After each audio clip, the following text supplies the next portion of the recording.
So ayan na mga kabay. Ito na yung sunsun mga kabay. Ayan. So nalagay ko na dyan siya sa kulungan niya mga kabay. Medyo may kaluwagan ng konti. Barakong barako yung dating niya mga kabay. At saka itong isa mga kabay, bigay ito sa akin ng silent hunter mga kabay. So isa po siyang baylan mga kabay. Malaki yung huni niya sa simula. Pagka tumagal ng huni niya ay nabago ang huni mga kabay. Alam nila kasi na gusto ko yung pangating baylan, kaya binigay sa atin mga kabay.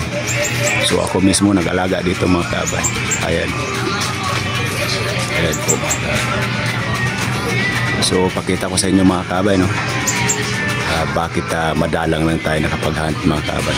So ako mismo nag-alaga dito mga kabay. Dog!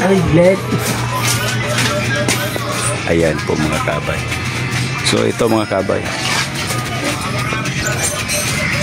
Ayan po mga kabay. May native tayo kopi dito mga kabay.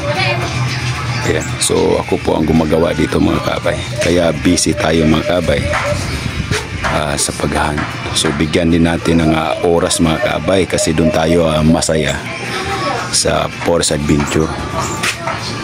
Pang tanggal stress mga kabay pagka mangati tayo ng alimokon. So ayan yung lasak ko mga kabay. Ayan. Ang lakas na humuni dyan mga kabay. Pwede na yan isabak sa under training. Ayan o, humuni na o.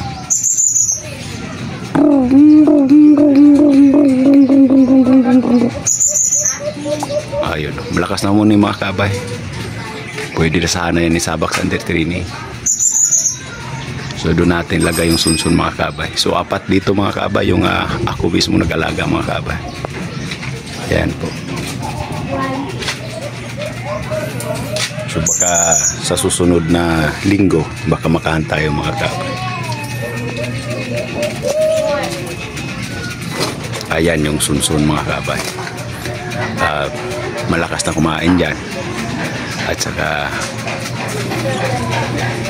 para malaman ko na kung humuhuni na siya mga kabay. Ayos mga kabay. Tamang tama ko yung kulungan niya. Maluwag sa kanya. Ayan. At saka yung isang bayla natin. Ayan. Andun din. So matagal pa to mga kabay na i-under training natin. Pahunihin muna natin to mga kabay. Pahunihin muna natin to mga kabay. Katulad ng lasak mga kabay. So ayan. So maraming salamat sa panonood mga kabay. So abang-abang sa hunt ko mga kabay.